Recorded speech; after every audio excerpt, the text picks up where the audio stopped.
Hello, this is cjhoyle. Today is Saturday, March the 13th, 2021, and I'm riding my bicycle on Queen Street, just crossing over the Don River. And in this video, I'm going to be giving a narrated tour of King Street East here in Toronto's downtown. So I'm just going to make a left turn here and join the very beginning of King Street. Before crossing the river, King Street merges with Queen, and it does not pick up again over on the other side. I apologize that there's a lot of wind. It's being picked up by the microphone. It is quite gusty right now. Just about to cross River Street here after the traffic light changes.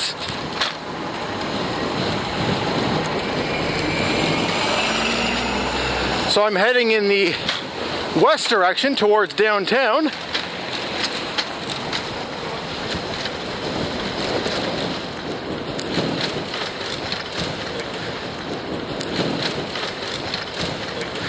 It's nice and sunny today despite all the wind. It's about 5 degrees Celsius, or at least it was when I left home, but the temperature really does feel a lot different depending on whether you're in the sun or in the shade. We're just crossing Sumac Street here. And this neighborhood that we're riding through now is known as Corktown.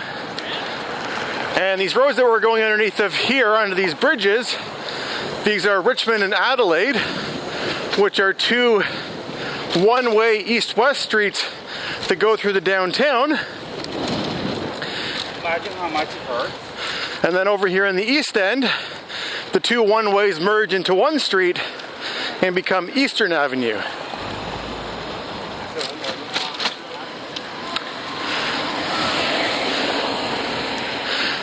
So I'm fairly familiar with this Corktown neighborhood. In fact, it's one of the neighborhoods that I kind of knew first before I even moved to Toronto. And that's because for many years I was a member of a group called the Corktown Ukulele Jam, which used to meet every Wednesday in this neighborhood to play ukulele together. Over there on the left, we're going past the Little Trinity Church, which, believe it or not, is actually the oldest surviving church in the city of Toronto. You wouldn't know it from looking at it though, because it doesn't look particularly old, but it was built back in the 1840s.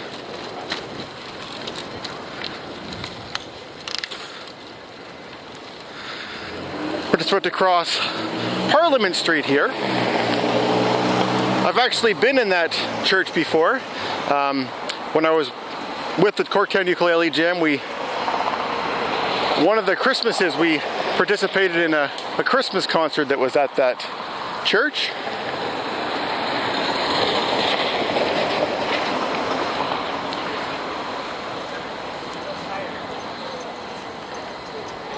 As you can see, King Street has streetcar tracks on it. The 504 King Street streetcar runs along here.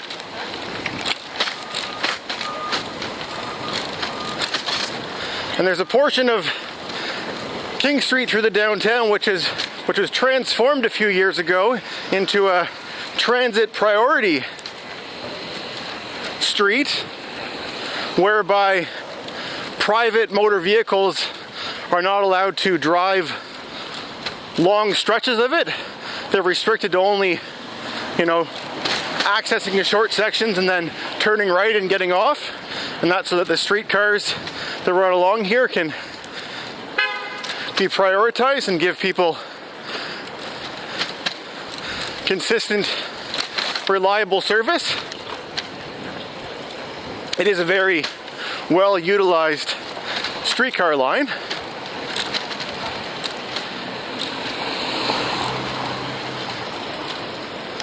There's one of those streetcars on the left where we're passing.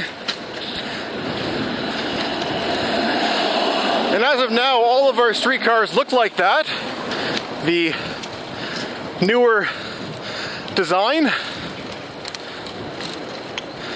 Back at the end of 2019, they decommissioned all of their older style models.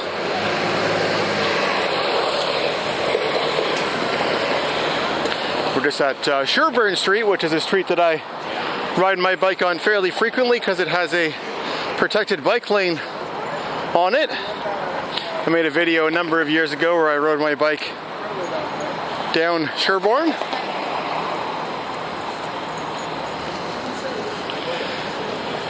I'll be honest, the King Street is not a street that I ride my bike on very frequently.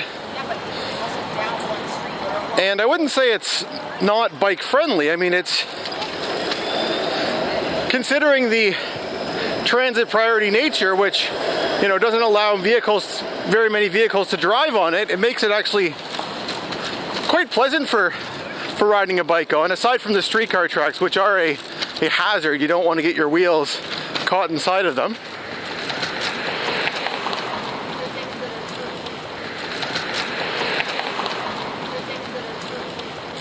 But the main reason I don't ride on it very often is because running parallel to King Street to the north, Richmond and Adelaide, those two one-way streets that I mentioned earlier, they have cycle tracks on them, which are quite nice to ride on.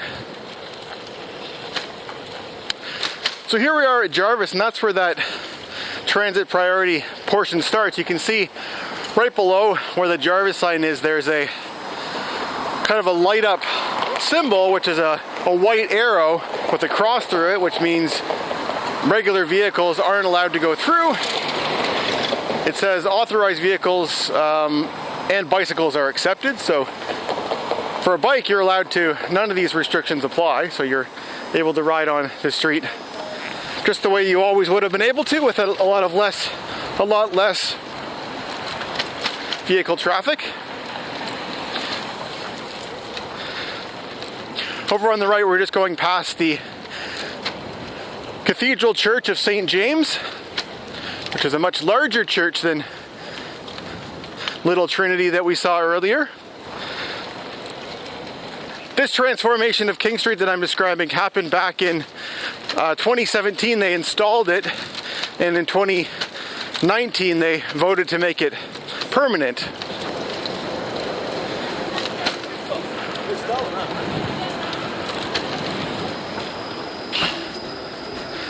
And here we're just at Church Street, and I made a video a couple weeks ago where I rode my bike down Church Street. Church Street has several churches on it that I showed in that video. So we're now really in the sort of the heart of the downtown. You can see that the street's pretty dark, and that's because the buildings around here are really tall. At this time of the year, the sun is still pretty far to the south, so even in the middle of the day, this area doesn't get hit with a lot of direct sunlight.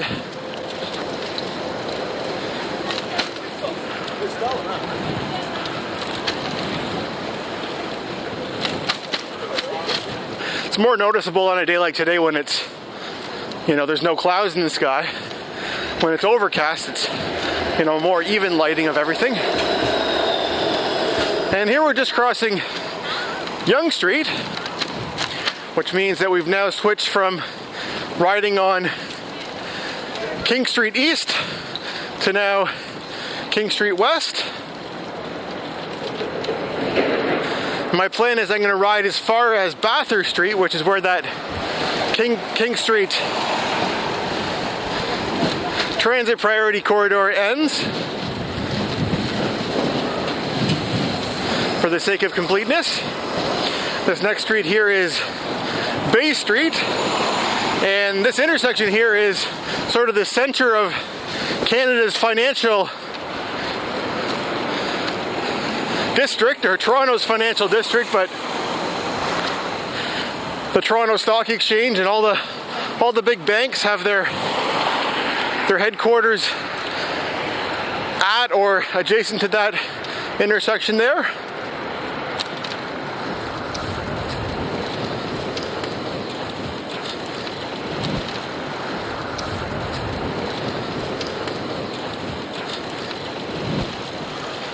Now this, of course, is being filmed during a pandemic, so traffic along here is at a minimum.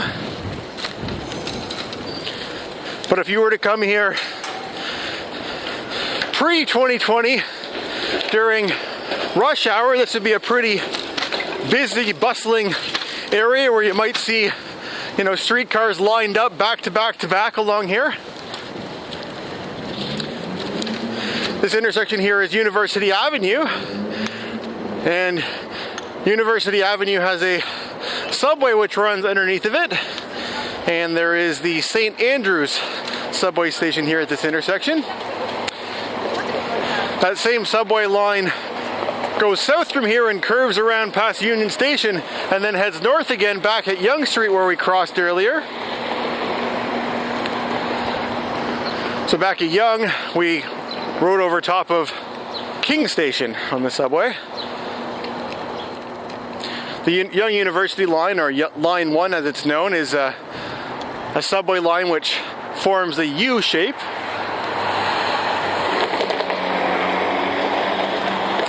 And University Avenue here is a fairly high volume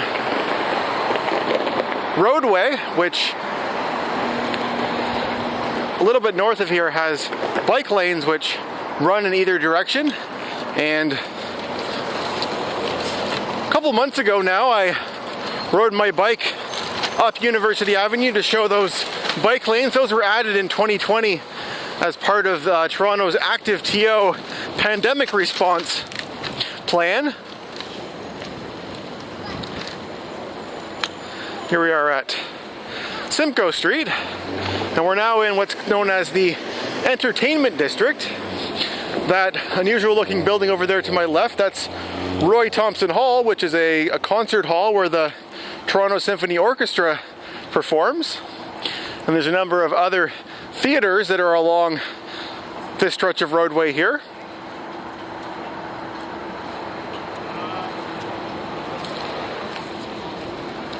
There's our green light.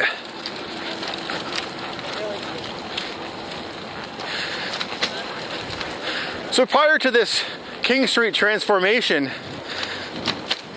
it was really just sort of 2 lanes of roadway, but the outer lane was normally used for parking.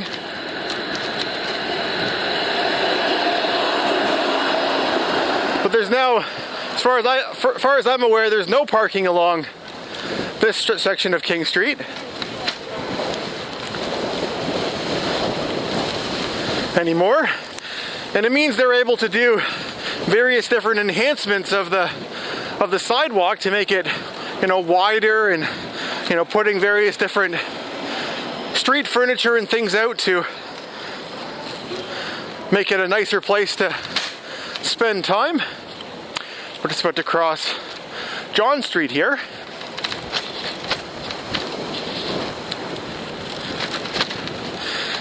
This right around here is probably the section of King Street that I'm most familiar with, although I hardly ever spend time down here anymore. I used to go to a lot of Blue Jays baseball games, and the Rogers Center, or Sky Dome, is a little bit south of here. But another destination that I used to go to frequently, and sometimes it would be incorporated into a Blue Jays game visit, would be to go to Mountain Equipment Co-op,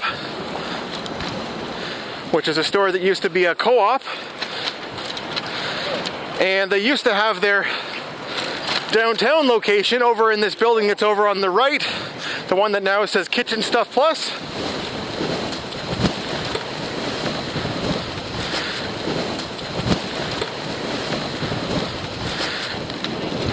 But a few years ago they built a new store, which is a few blocks north of here on Queen Street.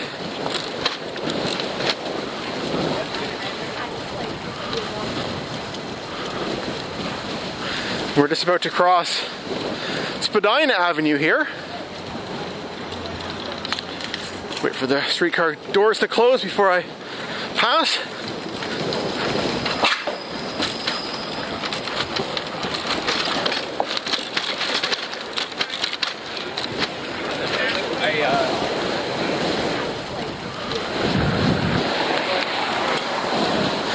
King Street transformation also meant that they could build those pedestrian waiting dock areas that we just passed back there for people getting on and off of that streetcar.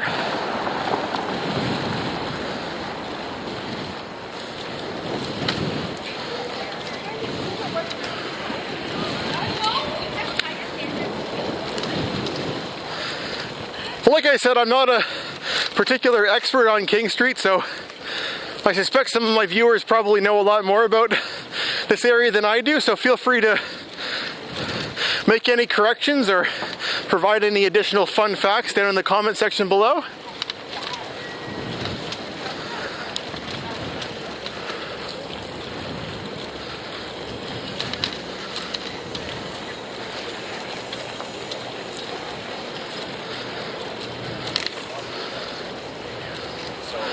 Just at Portland Street here.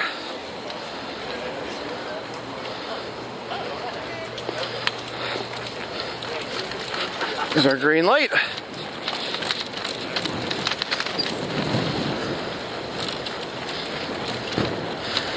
The bike I'm riding today, I didn't show it at the beginning of the video, but I'm riding my Linear Limo Recumbent Bike today, which I've been enjoying riding recently now that all the snow has melted and all the salt has been washed away by the rain. And here we are, just about at Bathurst Street. So anyway, I hope you enjoyed joining me on this bike ride across King Street. If you watched all the way to the end of this video, I'd love to hear your thoughts in the comment section below, and thanks for watching.